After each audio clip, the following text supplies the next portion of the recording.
नमस्कार विद्यार्थी मित्रांनो, सर्वांचं वेलकम आहे आपल्या क्वेश्चन अनालिसिस सीरीजमधल्या 66व्या पार्टमध्ये. तर बघा, आजचा पहिला क्वेश्चन आहे, लोकसभेसाठी महाराष्ट्रातून किती खासदार निवडले जातात? तर बघा, लोकसभेसाठी महाराष्ट्रातून एकूण डी ऑप्शन 48 खासदार निवडले जातात. तर मग राज्यसभेसाठी महाराष्ट्रातून किती सदस्य निवडले जातात? तर ते निवडले जातात 19. तर बघा, नेक्स्ट क्वेश्चन आहे, बीबी का मकबरा कोणत्या जिल्ह्यात आहे?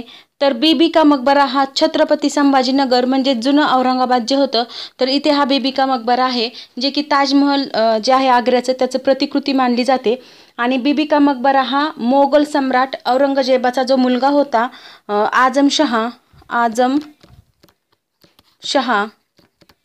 आझमशहा याने आपल्या आईचं नाव काय होतं? राबिया दुर्रानी. तर आईच्या स्मरणार्थ किंवा तिच्या प्रित्यर्थ हा बांधलेला बीबी का मकबरा आहे. तर बघा, पुढचा क्वेश्चन आहे, हुजूर साहेब गुरुद्वारा कोणत्या शहरात आहे? तर हुजूर साहेब गुरुद्वारा जे आहे, तर हे कोणत्या शहरात आहे? त्याचं करेक्ट आन्सर आहे नांदेड, म्हणजे पहिलंच ऑप्शन.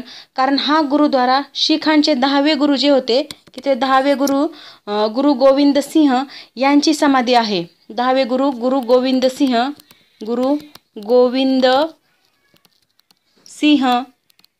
यांची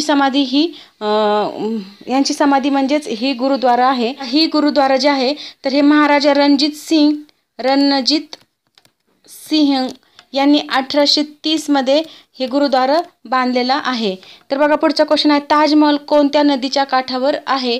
तर बघा, ताजमहल जे आहे आग्र्याचं, तर हे यमुना नदीच्या काठावर आहे, म्हणजेच डी ऑप्शन आपलं करेक्ट आहे. आणि यमुना नदीच्या काठी असून हे जगातलं 7 जे आश्चर्य आहेत त्यापैकी एक आश्चर्य आहे. पुढचा क्वेश्चन पाहूया आता, गोंडवाना विद्यापीठ कोणत्या जिल्ह्यात आहे? तर बघा, गोंडवाना विद्यापीठ आहे हे गडचिरोली जिल्ह्यात आहे, म्हणजेच पहिलंच ऑप्शन आपलं करेक्ट आहे. आणि या विद्यापीठाची स्थापना केव्हा झाली? तर 2 ऑक्टोबर 2011 रोजी याची स्थापना झालेली आहे. कार्यक्षेत्र कोणते कोणते जिल्हे आहे? तर गडचिरोली व चंद्रपूर जिल्हे, हे 2 जिल्हे याचं कार्यक्षेत्रामध्ये आहे. पुढचा क्वेश्चन आहे, भारताच्या पहिल्या उपग्रहाचे नाव काय? तर बघा, भारताचा पहिला उपग्रह जो आहे, तर बघा, आता तुम्ही म्हणत असाल हा पोलीस भरतीचंच क्वेश्चन आहेत फक्त, किंवा पोलीस भरतीलाच फक्त येणार आहेत. तर असं नाही मित्रांनो, आता हाच क्वेश्चन जो आहे, भारताच्या पहिल्या उपग्रहाचे नाव काय, तर हा MPSC कंबाईन ग्रुप बीला पण येऊन गेलेला क्वेश्चन आहे. तर बघा, याचं करेक्ट आन्सर आहे आर्यभट्ट, हे त्याचं नाव आहे. आणि भारतीय गणितज्ञ व खगोलशास्त्रज्ञ जे होते आर्यभट्ट यांचे नाव त्या उपग्रहाला देण्यात आलं होतं. तर बघा, पुढचा क्वेश्चन आहे, आवळ्यात कोणते जीवनसत्व असते? तर बघा, आवळ्यात व्हिटॅमिन C म्हणजेच क जीवनसत्व असतं, म्हणजेच क ऑप्शन आपलं करेक्ट आहे. आणि हे जे व्हिटॅमिन्स आहेत ABCD, तर ह्याच्याबद्दल इन डिटेलमध्ये माहिती आपण पाठीमागच्या व्हिडिओमध्ये दिलेली आहे. तुम्ही व्हिडिओ पाहताना फक्त रिसेंटली नका पाहत जाऊ. जे पार्ट झालेत 65-66, तर हे पार्ट सगळे तुम्ही पहिल्या पार्टपासून पाहायला चालू करा. जे बी 2024ची पोलीस भरतीचं प्रिपरेशन करत आहेत त्यांनी पहिल्या पार्टपासून एंडपर्यंत पाहत चला, जेणेकरून तुम्हाला त्याचा नक्की फायदा जाणवेल. तर बघा, आता पुढचा क्वेश्चन आहे, लोणार हे खाऱ्या पाण्याचे सरोवर कोणत्या जिल्ह्यात आहे? तर बघा, लोणार हे खाऱ्या पाण्याचे सरोवर असून हे बुलढाणा जिल्ह्यात आहे, म्हणजेच बी ऑप्शन आपलं करेक्ट आहे. तर प्रश्न असा पण येऊ शकतो की लोणार हे खाऱ्या पाण्याचे सरोवर आहे की गोड्या पाण्याचे सरोवर?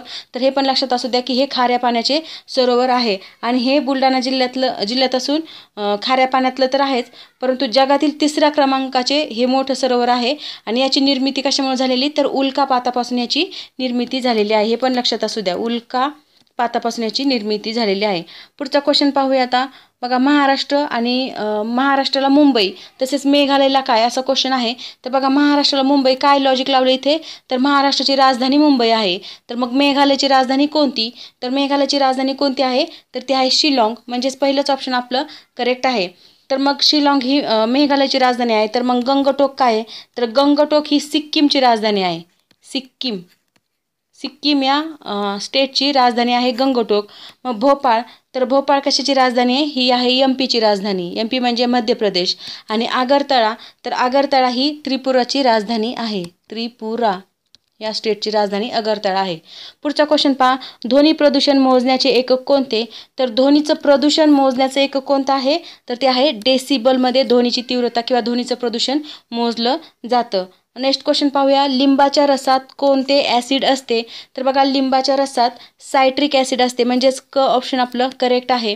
तसंच लिंबूवर्गीय जे फळं असतात त्यांच्यामध्ये सायट्रिक ॲसिड असतं, जसं की लिंबू, संत्री, मोसंबी याच्यामध्ये पण सायट्रिक ॲसिड असतं. मग टार्टारिक ॲसिड जे आहे तर हे टार्टारिक ॲसिड कशात असतं तर ते असतं चिंच म्हटलं की सगळ्यांच्या तोंडाला पाणी सुटतं, तसं होऊ देऊ नका. तर बघा चिंच, द्राक्षे आणि केळीमध्ये टार्टारिक ॲसिड असतं. तसंच लॅक्टिक ॲसिड कशात असतं तर ते असतं दह्यामध्ये लॅक्टिक ॲसिड असतं. आणि सायट्रिक ॲसिड तर आपण पाहिलंच. तसंच ॲसिटिक ॲसिड काय तर ॲसिटिक ॲसिड एक सेंद्रिय संयुग आहे हे. तसंच पुढचा क्वेश्चन पाहूया आता. मुलीवरील लैंगिक अत्याचार रोखण्यासाठी शासनाने पोक्सो कायदा कधी केला तर बघा पोक्सो कायदा जो आहे हा कधी केलेला आहे तर ह्याचं करेक्ट आन्सर आहे 2012, म्हणजेच बी ऑप्शन. 2012मध्ये पोक्सो कायदा झालेला आहे. आणि हा कशासाठी तर मुलीवरील जे लैंगिक अत्याचार होतात ते रोखण्यासाठी हा कायदा आहे. आणि पोक्सोचा लॉंग फॉर्म पण विचारलेला आहे. तर बघा पोक्सोचा लॉंग फॉर्म काय आहे पोक्सो तर ह्याचं लॉंग फॉर्म आहे protection of children from sexual offences. हा त्याचा लॉंग फॉर्म आहे, लक्षात असू द्या. जर कळला नाही तर व्हिडिओ मागे घेऊन पहा आणि ही लॉंग फॉर्म लक्षात असू द्या, कारण हे आपल्या क्षेत्राशी संबंधित आहे, संरक्षण क्षेत्राशी संबंधित असल्यामुळे अशा प्रकारचे क्वेश्चन आपल्याला येतात. तर बघा पुढचा क्वेश्चन आहे. भारतीय घटनेच्या सरनाम्यामध्ये आत्तापर्यंत एकदाच बदल करण्यात आला तो कोणत्या वर्षी तर बघा भारतीय घटनेच्या सरनाम्यामध्ये बदल करण्यात येत नाही असं सेंटेन्स येतं. तर बघा भारतीय घटनेच्या सरनाम्यामध्ये बदल करता येतो आणि आत्तापर्यंत फक्त एकदाच करण्यात आलेला आहे, एकदाच. तर तो कधी झालेला आहे तर तो झालेला आहे 1976 साली, म्हणजेच बी ऑप्शन आपलं करेक्ट आहे. 1976ला 42वी घटना दुरुस्ती झाली होती आणि या घटना दुरुस्तीने ह्या सरनाम्यामध्ये बदल करून 3 शब्द ॲड करण्यात आले होते. कोणते कोणते एक आहे समाजवादी, दुसरा आहे धर्मनिरपेक्षता आणि तिसरा आहे एकात्मता. तर हे 3 शब्द ॲड करण्यात आले होते. एवढे चेंजेस त्यामध्ये सरनाम्यामध्ये करण्यात आले होते. पुढचा क्वेश्चन पाहूया. ग्रामपंचायतीमध्ये जास्तीत जास्त किती सदस्य असतात तर बघा ग्रामपंचायतीमध्ये जास्तीत जास्त असतात 17 सदस्य, म्हणजेच क ऑप्शन आपलं करेक्ट आहे. आणि कमीत कमी किती असतात तर ते असतात 7 सदस्य. आणि पाठीमागचा व्हिडिओ तुम्ही पाहून घ्या, ह्याच्यामध्ये 17 ते 7 पर्यंत कसं यांचं विभाजन केलेलं आहे आणि किती लोकसंख्या असली तर किती सदस्य, म्हणजे 7, 9, 11, 13, 15 आणि 17 असे सदस्य असतात. तर ते किती लोकसंख्येमागे तेवढे सदस्य असतात याचं डिटेलमध्ये पाठीमागच्या व्हिडिओमध्ये माहिती दिलेली आहे, तुम्ही तो व्हिडिओ पाहून घ्या. पुढचा क्वेश्चन आहे. मुख्यमंत्री व मंत्रिमंडळ सामुदायिकरित्या कोणास जबाबदार असतात तर बघा मुख्यमंत्री व मंत्रिमंडळ हे सामुदायिकरित्या विधानसभेला जबाबदार असतात, म्हणजेच डी ऑप्शन आपलं करेक्ट आहे. पुढचा क्वेश्चन पाहता. अर्थविषयक विधेयक विधान परिषदेत प्रथमतः मांडता येत नाही हे विधान कसं आहे तर बघा पहिलं ऑप्शन आहे बरोबर आहे, दुसरं चूक आहे, अंशतः बरोबर आहे आणि गैरलागू आहे. तर बघा अर्थविषयक विधेयक जे असतं म्हणजेच धनविधेयक जे असतं तर ते प्रथमतः कशात विधान परिषदेत मांडता येत नाही हे विधान कसं आहे पूर्णतः बरोबर आहे, म्हणजेच पहिलंच ऑप्शन आपलं इथे बरोबर आहे. तर हे विधान परिषदेत मांडता येत नाही तर मग कुठे मांडावं लागतं अगोदर तर ते मांडलं जातं विधानसभेत. आणि सेंट्रल गव्हर्नमेंटचं असेल तर ते असतं लोकसभेत. पुढचा क्वेश्चन पहा. सावरकर बंधूंनी 1904मध्ये कोणती संघटना नाशिक या ठिकाणी स्थापन केली तर बघा सावरकर बंधू जे होते त्यांनी 1904मध्ये अभिनव भारत ही संघटना नाशिकमध्ये स्थापन केली, म्हणजे पहिलंच ऑप्शन आपलं इथे करेक्ट आहे. तर अभिनव भारत सोसायटी, त्यालाच यंग इंडिया सोसायटी असं पण म्हणतो. आणि ही विनायक दामोदर सावरकर आणि त्यांचे बंधू गणेश दामोदर सावरकर यांनी दोघांनी मिळून 1904मध्ये स्थापन केलेली ही क्रांतिकारी संघटना होती. विनायक दामोदर सावरकर आणि गणेश दामोदर सावरकर या दोघांचे यांना सावरकर बंधू असं म्हणतो आपण. पुढचा क्वेश्चन आहे. 1857चे स्वातंत्र्य समर ग्रंथ कोणी लिहिला तर 1857चे स्वातंत्र्य समर ग्रंथ हा स्वातंत्र्यवीर सावरकर यांनी लिहिलेला आहे, म्हणजे पहिलंच ऑप्शन आपलं इथे करेक्ट आहे. नेक्स्ट क्वेश्चन पाहता. 1907 पर्यंत राष्ट्रसभेवर कोणाचे वर्चस्व होते तर 1907 पर्यंत राष्ट्रसभेवर कोणाचं वर्चस्व असणार आहे तर जे मवाळवादी होते त्यांचं वर्चस्व 1907 पर्यंत होतं. आणि मवाळवादी नेता असलेलं कोण येते आपलं तर बी ऑप्शन नामदार गोखले हे मवाळवादी नेते होते. त्याच्यानंतर जहालवादी यांची सत्ता येत गेली. तर बघा पुढचा क्वेश्चन आहे. नथुराम गोडसे या माथेफिरूने महात्मा गांधींची हत्या कधी केली तर बघा नथुराम गोडसे यांनी महात्मा गांधींची हत्या कधी केली होती तर त्याचं करेक्ट आन्सर आहे पहिलं ऑप्शन 30 जानेवारी 1948ला अशा प्रकारे हत्या झालेली आहे. नेक्स्ट क्वेश्चन आहे आपला आता इथे.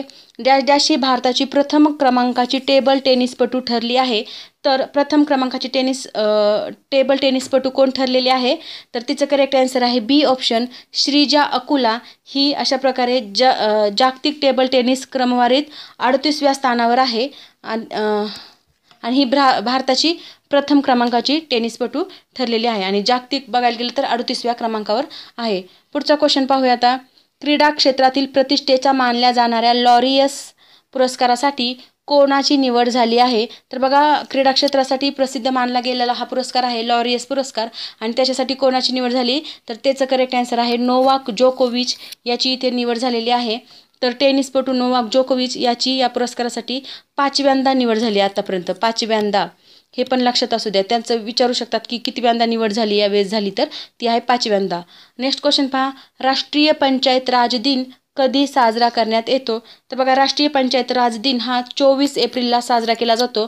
म्हणजेच पहिलंच ऑप्शन इथे आपलं करेक्ट आहे. आणि 2011 पासून राष्ट्रीय पंचायत राज दिन साजरा केला जातो. कधीपासून, तर 2011 पासून हा राष्ट्रीय पंचायत राज दिन साजरा केला जातो. नेक्स्ट क्वेश्चन आहे आपला. सौरभ घोषाल याने नुकतेच निवृत्ती जाहीर केली, तो कोणत्या खेळाशी संबंधित आहे, तर सौरभ घोषाल हा स्क्वॅश या खेळाशी संबंधित आहे. म्हणजेच बी ऑप्शन आपलं करेक्ट आहे आणि त्याने आत्ताच निवृत्ती घोषित केलेली आहे.